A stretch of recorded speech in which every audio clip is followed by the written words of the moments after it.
Hello, I'm Aiden Mails, and here I will be presenting the level I've created during the Milestone 2, where we had to create a level with the mechanics we've made in the last sprint, Milestone 1. My level is called the Abandoned Ruins, because the overall theme of this level is supposed to be underground ruins, which you can see in this big empty room, which we got mostly just like typical stone cave walls. Then we got some bricks going on the right side, along with a big entryway, kind of cluing the player that this is the direction they have to start moving in.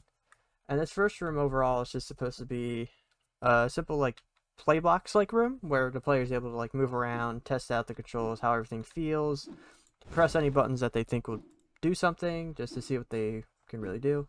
Along with no hazards, because I wanted this to be kind of like a safe area where again the player can like test out their different moves and stuff. So we'll go over here.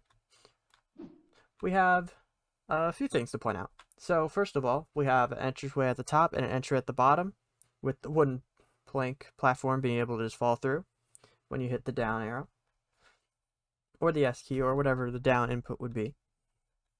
And this is introducing the player choice, where the player is able to go up or down. No order is really favored in any way. Going up won't alter the way you go down. Going down will alter after you going up. This is really to give the player a different experience. So like some players may go here first. Some players might try to go up there first. Or to go down here first. And here you can see a bit more of the ruin theme with a lot more bricks down here. Now, sadly, I wasn't able to really focus on the theming so much. I kind of ran out of time, so I was really more focused on making sure the gameplay was solid and the level layout was all done. But as you can see, this room here is kind of supposed to give the player some practice with the wall jumping. Oh, which I can't seem to do sometimes. And then here, that was a key fragment. So going up here, we get a door and we get prompted with pressing the E key. We need one more fragment, but there's no more fragments. However, there is if we go up here to the second path. Okay, there we go. And again, like I said, there's no order that the player needs to go in. So like this key fragment won't be here if we don't go down first, or the key fragments are always there. Whatever order, it doesn't matter for the player. As you see, that was an example of player feedback, and there are a few other instances as well. So, for example, collecting the key fragment, running over those checkpoints, which are those white flags, or breaking that door. Not only is there a visual cue with certain things disappear once you collect them or once you open them, that being the key fragment and the door respectively. There's a way for the player to kind of like key in that's what's happening. And here's another example right here. This button right here. Not only is there an audio cue, but there's also a visual cue. These platforms are called switch platforms. And each of these platforms, as you see, the dark orange I'm able to stand on, but then I switch them, light orange, and now I can fall through. And it's the same thing with the blue one over here. If I were to go over here, do you notice now it's dark blue? I'm standing on it like a normal platform. If I were to go back over and try to stand on it, I go right through. But now we're presented with another door. Now we need 6 more fragments. And you notice the count on the top left has gone back down to 0 because we used them to open the last door. And now we're presented another split path, either going up or down yet again.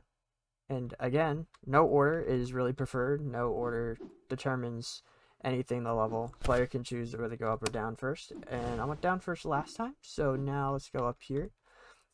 One more thing to note, this room is also the first introduction of switch platforms. And switch platforms are kind of present throughout the rest of the level at this point.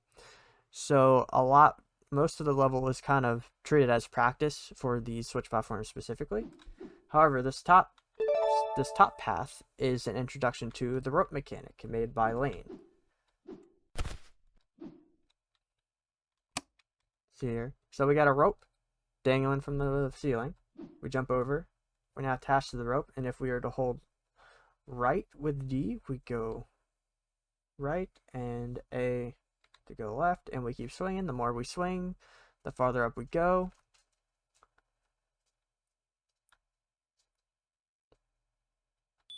And there we go. The rope is pretty simple in concept. However, the process of making it work seems to have become a bit more complicated than one would think. So we're gonna get this key fragment, hopefully. Yep.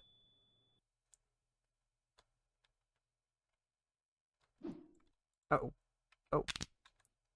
Well, that was an example of dying. You see the spikes. Just run into the spikes. It's really simple. You just die. And then you respawn at the last checkpoint. And I forgot to hit that. So now, hopefully, should make this jump. There we go. And now we can get up here. And that last room was the practice room for the rope. And now this is supposed to help the player get used to mastering it. So we go up here. This simple see-through platform is a one-way platform. You can't go down, but you can go right through it if you're under it. Now here we get some more practice with not only the switch platform, but again with the rope. You can't make this jump normally with this typical jump. You can almost make it, but the intent is the dash. So, because usually the player would have learned to dash afterwards to kind of, save themselves from any typical thing. But this is supposed to give the player some practice as to not relying on the dash after swinging. Oh. What up? That was interesting. Well, let's give it a second. There we go. Alright. Then a bit more practice with these. Go up here. Hit the key. And now instead of backtracking, as you may notice, it's going to be a little difficult to get back this way. And, without having to try to get through all the stuff, there's a little entryway over here. The player can just fall down, walk under the level that they just played through. And there's a secret door on the bottom right this entire time. It doesn't take any key fragments, so even if the player misses, like, say the key fragment in this room, they can go through that shortcut normally, and they can, go back through the section if they have to get any fragments that they missed. Alright, so now going down to the bottom path, we get introduced to teleporting doors. By running into the door frame with the door in it, the player teleports to the given door frame. And it's really just that simple. So the main implication of this is to have a little bit of like puzzle solving, which door will lead where, and it's up to the player to find out. So here we got a button here. It's up to the player to figure out whether they want to do that. Test every door, that just sends you back. And then now, it's a little introduction to time spikes. Nothing really big is done with them, but they're a nice little obstacle to switch things up from the typical spikes. We got the key fragment, and now we can just go back through this section yet again. And now there's two doors, and now we got to choose which one. We get to this one, we get back up here, so we just gotta go through it again. Alright. Done with the practice, and now this is an interesting take I had on the doors, is kind of using them as obstacles. So running into any of these doors will send the player back to the start of this room. And yes, it is every door. I have tried every door, and it does take you back every time. Just showing it off a little bit. And I'm going to assume you guys trust me with those ones. I'm not going to jump into every single one of those doors up there. Got a bit more time spikes. And now we teleport to this little shortcut here. Now we're back up. Our door, we got 6. And now the final stretch is right after this room, because this is the room that the player learns to master the switch platforms. Because all throughout these last few rooms, we've seen them a little scattered every now and then. But now, this room is solely giving the player practice with these switches. So, instead of just, reliably just clicking them, you have to actually time your clicks with them now. So, if you just hit E here, you're just going to fall. So you kind of have to jump and press E at the same time. Make that jump. There over here. This is part 2. You gotta do a little dash here. Fall. Time that correctly. Oh. Let's try that again. Alright. And that door requires 2. I didn't show it off, but it requires 2 fragments, which I got in that room. And now we got the final stretch. This is supposed to master everything. So this room specifically Has the player, show off what they've learned. Time in that. Make this jump, hopefully. Okay. I had a little problems with this one here, so I just had to kind of like make this section a little different, but same jump as normal. Now we're up here. We got some more time spikes we gotta make our way around.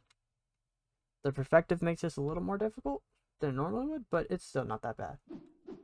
And now we're in the final stretch. I know I've said that like twice already, but this is the actual final section where we get more practice with the doors. Now, the section appears to kind of give player a little bit of a breather, kind of take in what they're looking at. Could be a lot. Don't really know where the player's going to go, but the checkpoint right here, so there's no point in not trying. Right. So now we're here. This is a little bit of a trick. So, if the player's not paying attention, they might think that, oh, I got to hit this button like real quick, but then they'll just die. But then they actually have to do what they thought they had to do. Then teleport here, the same thing. Oh, press it. Oh, no. No, not first press it there. But instead, press it, then jump. But then you have to be really quick because then you have to press that button again. I promise I'm not forgetting. I'm actually showing this off. I promise. Oh my god. Maybe I did forget. Okay.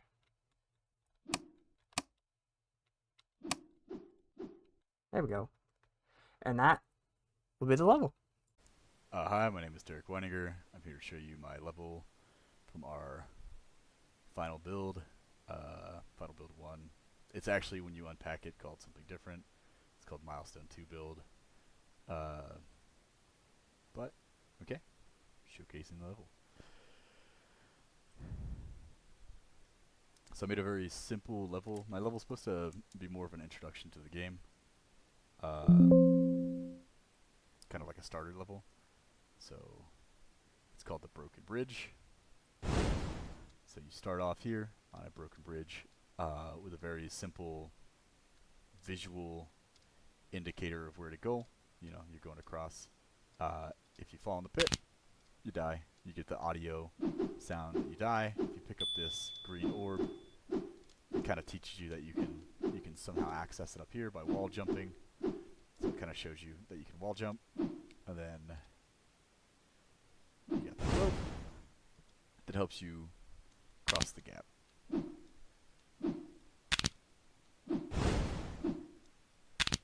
And then helps you cross the gap, and you go through the door, which leads you to the continuation of the bridge. If you come to this big white door that's, a placeholder, it'll say you need 3 more fragments. And so if you didn't collect that fragment from before, that's kind of a indication that you can go back and collect the fragment. Right. Since I knew about it already, I grabbed the fragment just in case. But that kind of like goes into the exploration that we have in our design pillars. And from this point, you need 3 fragments. You get see 2 fragments on the screen. There's a little visual indicator of a platform down here that kind of stands out from the rest of the bridge. You come down here, and boom, you can run through it. There's an opening. You can't see it visually from the camera, but it's just supposed to be the exploration. Like, you can see the fragment, you can see this platform. It kind of leads to the player kind of figuring it out for themselves that maybe they can run down here. If the camera was skewed, you'd see a door. So, and then you come back out. And then, again, you need 2 more fragments, and so the next visual location to go would be up here. Oh, I missed it. And then you go through the platforms we can jump through, and then the buttons are pretty standard for this type of game, and so it's kind of genre simple, I guess. If you've played this genre before, you're pretty well aware of that type of platform. And then you come to this one. You see you've left the bridge and are kind of more in a cave complex visually. You see the fragment over there, and you see these spikes, which again, kind of will kill the player if you don't time it right.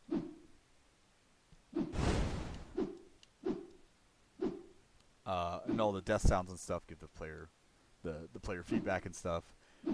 The player gets the choice of which fragments they want to pursue at what time. Uh, and again, this reinforces the gameplay progression from the very first wall jump, which is a simple one wall, to the back and forth wall jump, which just teaches the player more and more about wall jumping and how that's like a key navigation tool that the player is going to need to learn. And then once I have enough, the door opens, the sound effect opens the door, and boom, level's done. That was my level, and hope you enjoyed it. Hello, my name is Lane Roth, and the level I'm showing off today is Cave Swing. This level utilizes mostly the swinging rope mechanic that was created in the prior sprint. So let's go ahead and get into it. So first things first, I have this nice little entryway here. One way for the player to go. There we are. So here I'm starting to kind of showcase a little bit of branching paths. Both ways are required for the player. And you'll see here in just a second which way I am encouraging the player to go in here very soon. So at first, to start off, we're going to go in this direction. So as we can see, we have a couple new elements here, such as our time spikes. We have a rope right there on the top of the screen, and it looks like it continues right there. So let's go ahead and get started with this. Utilizing a couple of the mechanics here, the player is going to have to work their way around the spikes, utilizing the ropes and whatnot to find themselves some safety. And here, they can also discover that you can climb right up the ropes there. This is showcased right here in this area, where the player will have to climb up the rope in order to get the fragment piece. And here, we hopefully are conveying the message of the swinging that can occur. There we go. Awesome. Looks like it fell down there. Alright, now that we've cleared everything in that area, let's go ahead and go on. There we go. Right here, I'm utilizing a little bit of lighting technique to kind of point the player in the direction to go, as the way is slightly obscured. However, they can kind of like gather that this is something very important, and all they will need to do is jump. And I'll find their way up into this next point here.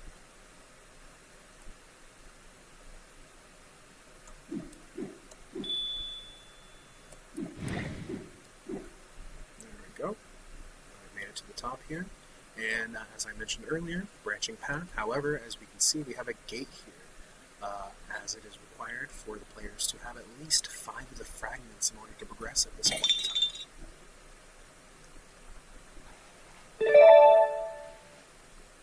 There we go. Now this is one of the bigger parts of the map, as we have left the temple part of the map.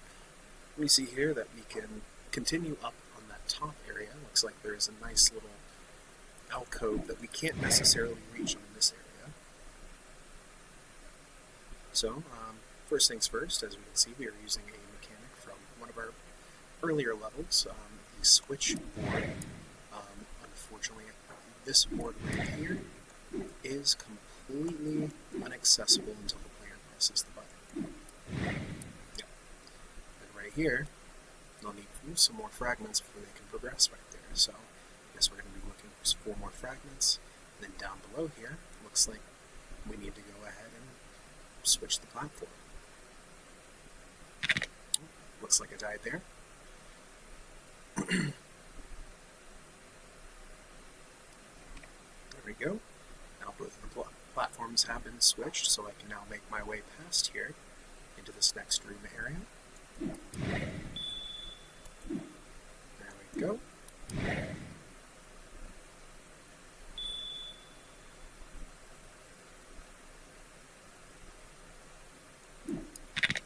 Looks like I missed the jump there. Alright, try our way up this way.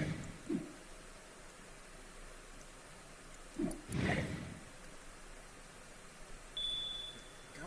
There's the first one. Oh, that was a very close call. 2, 3. There we go. Last fragment piece.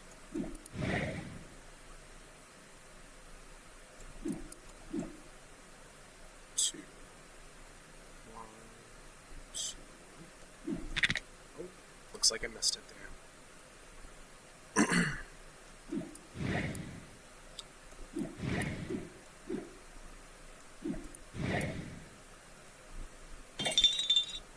There we are. We've escaped. Thank you very much.